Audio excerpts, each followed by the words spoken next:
Good morning everybody, this is Stephen Pugh of the Home Bible College. It's February the 4th and we're looking at Matthew chapter 24, what I call the prophecy of the King.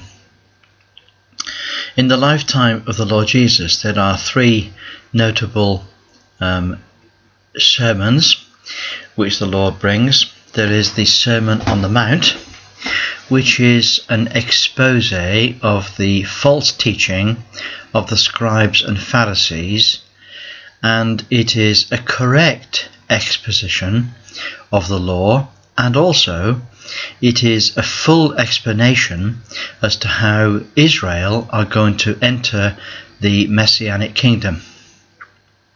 And then we have the parables. There are a number of parables spread out through the Gospels, but they all are focusing their attention upon some aspect of the Messianic kingdom, and the Lord Jesus, through a series of parables, explains all the different features of his teaching about how Israel and the nations are going to have access into the Messianic kingdom. So the parables are about entering the kingdom of heaven. But then we have the Olivet Discourse. This occurs right at the very end of Christ's ministry.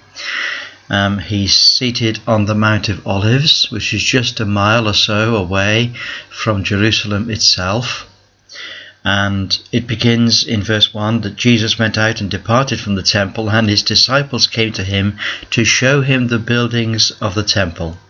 It must have been a beautiful sunset, and it must have been a wonderful sight to see. The temple there was standing in all its gold, in all its glory, and they wanted to give the Lord Jesus this most beautiful sight. But the Lord Jesus bursts their bubble a little bit. He says, "Do you see not all these things? Verily I say unto you, there shall not be left one stone upon another that shall not be thrown down." Wow, that they couldn't believe what they were hearing.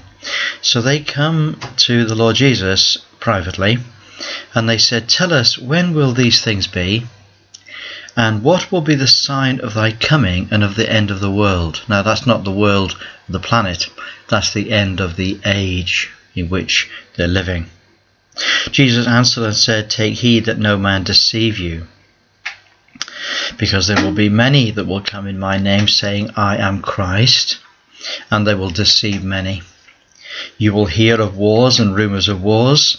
See that you are not troubled. For all these things must come to pass, but the end is not yet. Because nation will rise up against nation, and kingdom against kingdom, and there will be famines and pestilences and earthquakes. All these things are the beginning of sorrows.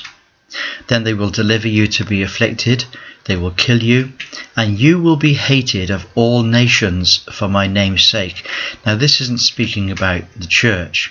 This is speaking about the faithful remnant. This is Israel in a future day. And he says, "You will be hated of all nations for my name's sake." Now that can't be the church, because the church is made up of all the nations. But Israel will be hated of all nations for my name's sake. And there shall be many offended, and they will betray one another and hate one another. And false prophets will arise that will deceive many. And because iniquity will abound, the love of many will wax cold. The men's hearts will faint for fear. You know, we see in the Middle East today ISIS terrorizing populations, and that's what will happen again. Iniquity will abound, and the love of many will wax cold. They will just cease to love the Lord like they once did. This isn't talking about Christians. This is talking about the faithful remnant. He says, "But he that shall endure unto the end, the same shall be saved." Now we can look at the word saved there in two ways. It's first of all, it's not talking about Christian salvation, because it's talking about a time that is after the rapture. So after the rapture, there's not going to be Christian salvation. Those that endure through that time will be saved physically from the martyrdom, which will be the lot of many in that period. They will also be saved unto the Lord, because at the end of that time, the Lord Jesus Christ will come in glory and all Israel will be saved. And he says, this gospel of the kingdom. Now notice he says, this gospel of the kingdom. So this is a continuity of the ministry of the Lord Jesus when he was alive, and the ministry of the apostles to Israel during their lifetime. It's a continuation of this gospel. It's the gospel of the coming kingdom, which is quite different to the gospel of the grace of God. Because this was the glad tidings of the coming kingdom. It will be preached in all the world for a witness unto all nations, and then the end will come. We might say, who's going to preach that? Well, the 144,000 preachers of the gospel will preach in every nation.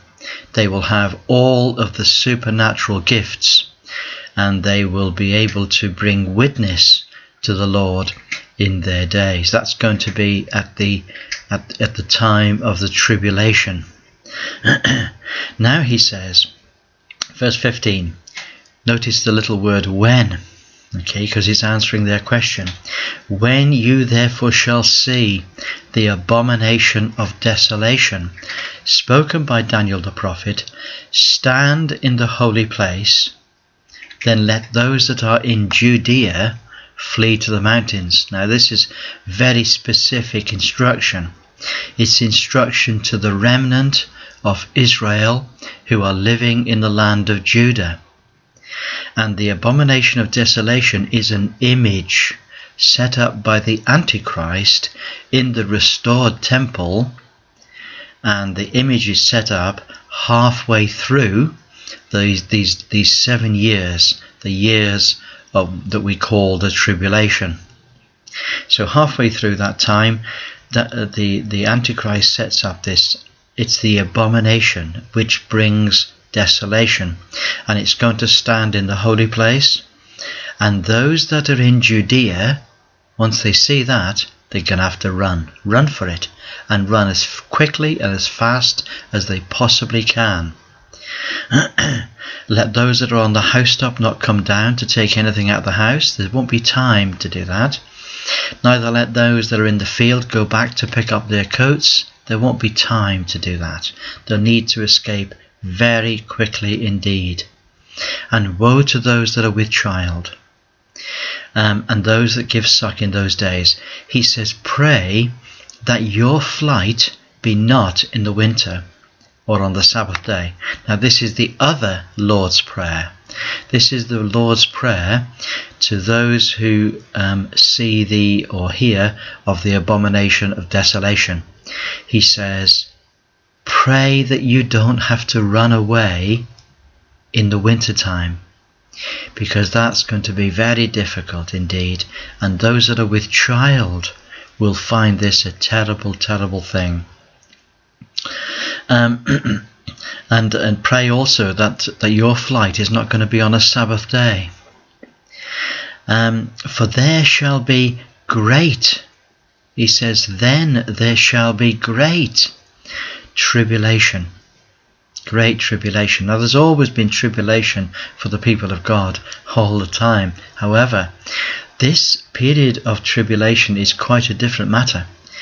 Some people say, oh well, it's going to be difficult, we have it difficult now. No, the Lord Jesus is talking about an order of tribulation that's far in excess of anything ever experienced or ever will be experienced. He says there shall be great tribulation, such as was not since the beginning of the world to this time, nor ever shall be. And unless those days are shortened, no flesh would be saved alive. No flesh would live. But for the elect's sake, those days shall be shortened. Now, some people would say, there's the church, the elect. No. God has an elect remnant of his people Israel. He's not speaking here about the church at all. The church is long gone to glory by this stage. He says, many will say to you, look, here is Christ, or he's over there. He said, don't believe a word of it. He says there will be false Christs and false prophets. They will show signs and wonders, so that even the elect would be deceived if only they were taken in. He said, but I'm going to tell you before what it's going to be like. If people say, come into the desert to see Christ, don't go. If people say, come into the secret chamber to see Christ, he says, don't go. He says the coming of the Son of Man, the coming of the Messiah, is going to be in a form that will not be able to be copied or fake or made in a fake way by anyone. He says it's going to be like the lightning which shines from the east to the west. It's not possible for any man to fake that. So the coming of the Son of Man shall be, for wherever the carcass is, there will the eagles be gathered together. Now tomorrow we're going to continue our thoughts on this passage. We're only down to verse 28 so far. My password for today is that little phrase. Let me just find it for you. He says, if any man say unto you, lo, here is Christ, or there, believe it not. There we are. That's something to think about. Look forward to speaking to you tomorrow, where we will deal with the rest of this glorious passage. God bless you. Nice to talk to you. Bye for now.